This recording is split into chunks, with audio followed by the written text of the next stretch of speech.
Growing up, I listened to a lot of music.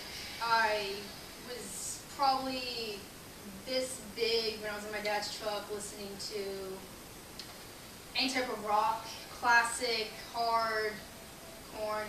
Actually, probably started when I was in my mom's tummy. She was listening to Go Around, listening to Beethoven, and I don't know if that had anything to do with it. That's a whole different lovely conversation. But in the 4th grade, I finally picked up my first instrument. I started playing the trumpet, and I became disciplined. I learned how to breathe with it. I learned how to read music, and I really just kind of started dipping into the instrument and the music world. It was until 8th grade I really started actively listening to music. I remembered that I happened to have an old MP3 player or a CD player, and I drug it out one day, and I went to school, and I was listening to Linkin Park all day. My dad noticed it after maybe a couple weeks, and I was listening to a lot of music. I was borrowing his CDs, I was playing on the computer, I was doing all this. That's when he bought me my first iPod. It was in 8th grade, and I just went around every day at lunch. I would listen to music. I would try listening to music in class. I would run the headphone into my sleeve, and I'd sit there and I'd lean on it, and I looked like I'm paying attention, but I was listening to music at the same time.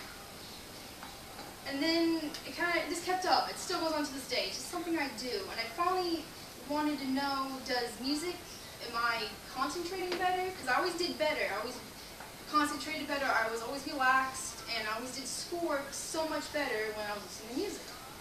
So I finally looked it up about sophomore year. And it turns out I was actually right. Listening to music helps you it improves your mental health, helps reduce stress. It actually it depends on the individual, it can improve your concentration level. For the stress, I think it's more of something when you're stuck on a problem, when you're just so just out of your mind, you don't know what to do. It kind of helps you stop, it relaxes you, and then you can relook at the situation and think, okay, where did I go wrong? What do I have to do? And it helps level your head. It releases all the great chemicals you need.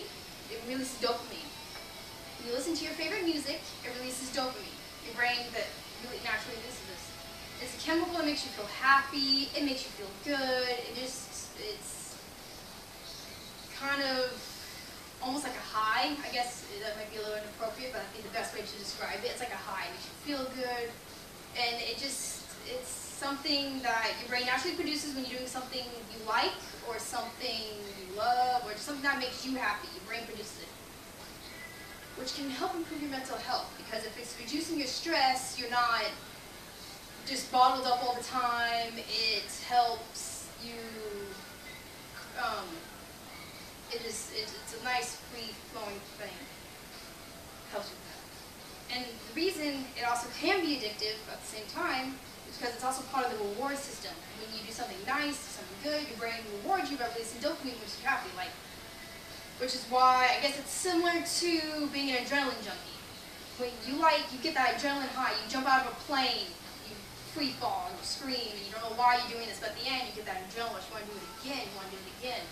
Your brain's saying, this is fun, it just rewards you. It's like doing anything else when you feel accomplished. That's the reward system, makes you want to do it again, helps you just study habits and all that. Because of that, it can be very addicting, which is why I think I do it. The dopamine releases, I just calm down and have some fun. It's also good for your mental health because it's a great way to express your emotions. We all keep our emotions balled up inside us, but at the same time, if you notice, if you listen to music, you seem to listen to music that expresses how you're feeling. If you're sad, you might listen to if a girlfriend or boyfriend or something broke up with you, listen to old sad country music. When you're angry, when you want to just throw something or hit someone in the face, you probably put on some heavy metal like Disturbed or Korn, something that's got that raw anger to it. And then when you start calming down, you put on some happy music, like whatever you prefer, because let's face it, everyone has their own happy music. You could still be listening to the death screaminess and that makes you happy. Everyone's got their own brand. That's everyone's own thing.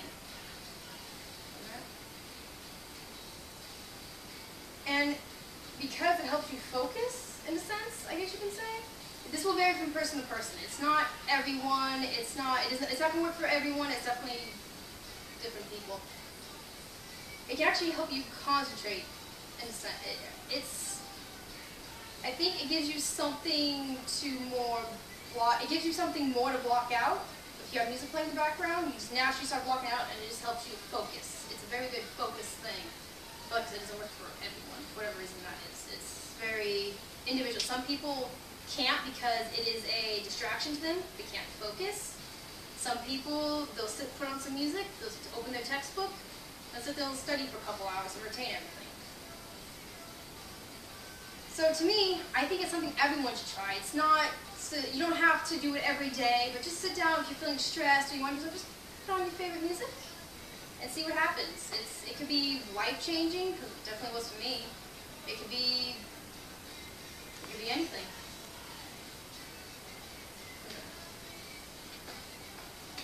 How long was that? Long enough. 6 minutes. Was it really?